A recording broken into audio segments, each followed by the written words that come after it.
जय श्री कृष्णा दोस्तों, बीएसरा फैमिली में आपका स्वागत है। दोस्तों, आज की वीडियो में हम कृष्ण छठी की आपको कथा सुनाने जा रहे हैं। कृष्ण छठी के दिन इस कथा को सुनने से सभी प्रकार की मनोकामना पूरी होती हैं।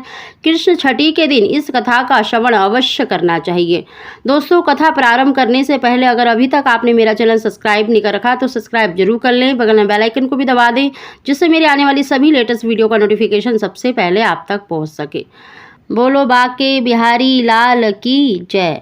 एक पौराणिक कथा के अनुसार वृंदावन के पास एक गांव था, जहां पर भगवान कृष्ण के परम भक्त रहते थे, जिनका नाम था कुंभन दास, और उनका एक बेटा था रघुनंदन।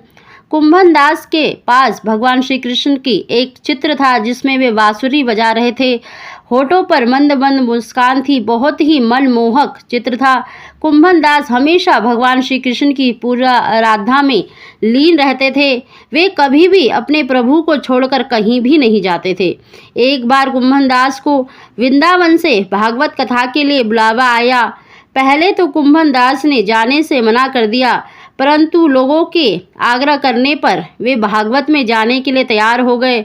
उन्होंने सोचा कि पहले मैं भगवान श्री कृष्ण की पूजा करूंगा और फिर भागवत कथा करके अपने घर लौट आऊंगा। इस तरह से उनका पूजा का नियम भी नहीं टूटेगा।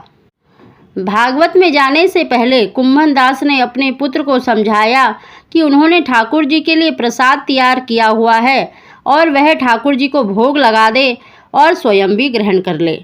कुंभन दास के बेटे ने भोग की थाली उठा ली और ठाकुर जी के सामने रख दी और उनसे प्रार्थना करने लगा कि हे कृष्ण जी, आओ और भोग पालो। रघुनंदन एक बहुत ही भोला भाला सीधा साधा बालक था। उसको बिल्कुल भी पता नहीं था कि ठाकुर जी को कैसे भोग लगाया जाता है, किस तरह से भगवान भोग पाते हैं। वो तो सिर्फ ये कहता रहा कि ठाकुर जी आइए और भोग लगाओ। रघुनंदन को लगा कि ठाकुर जी आएंगे और अपने हाथों से भोजन ग्रहण करेंगे। रघुनंदन ने कई बार भगवान कृष्ण से आकर खाने के लिए कहा, लेकिन भोजन को उसी प्रकार देखकर वह दुखी हो गया और रोने लगा, और उसने रोते रोते भगवान श्री कृष्ण से आकर भोग लगाने के लिए विनती की। उसकी पुकार सुनकर ठाकुर जी एक बालक के रूप में आए और भोजन के लिए बैठ गए। जब कुंभन दास वृंदावन से भागवत करके लौटे तो उन्होंने अपने पुत्र से प्रसाद के बारे में पूछा।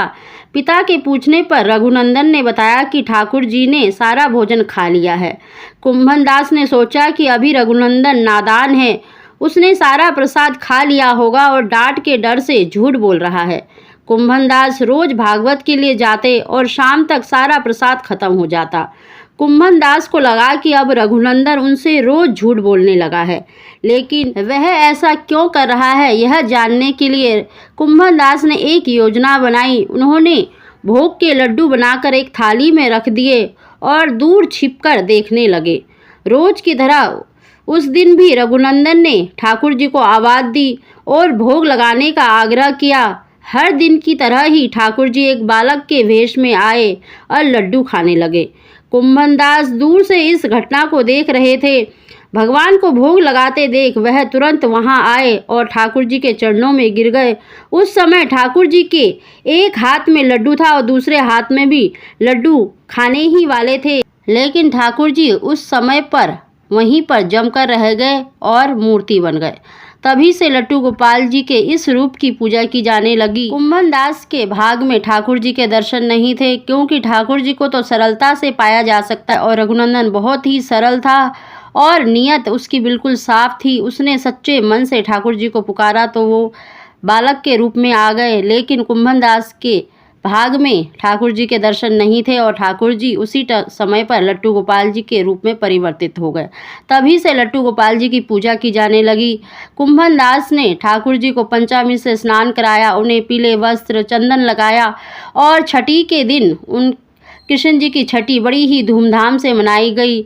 उनको भोग लगाया गया, कड़ी चावल का भोग लगाया गया, पूरे गांव में उसको वितरित किया गया और तभी से कृष्ण जी की छठी बड़े ही धूमधाम से मनाई जाती है। छठी के दिन इस कथा का पाठ करने से भगवान कृष्ण प्रसन्न होते हैं और भक्तों की सभी मनोकामनाएं पूरी करते हैं। बोलो बाके बिहारी लाल की जय।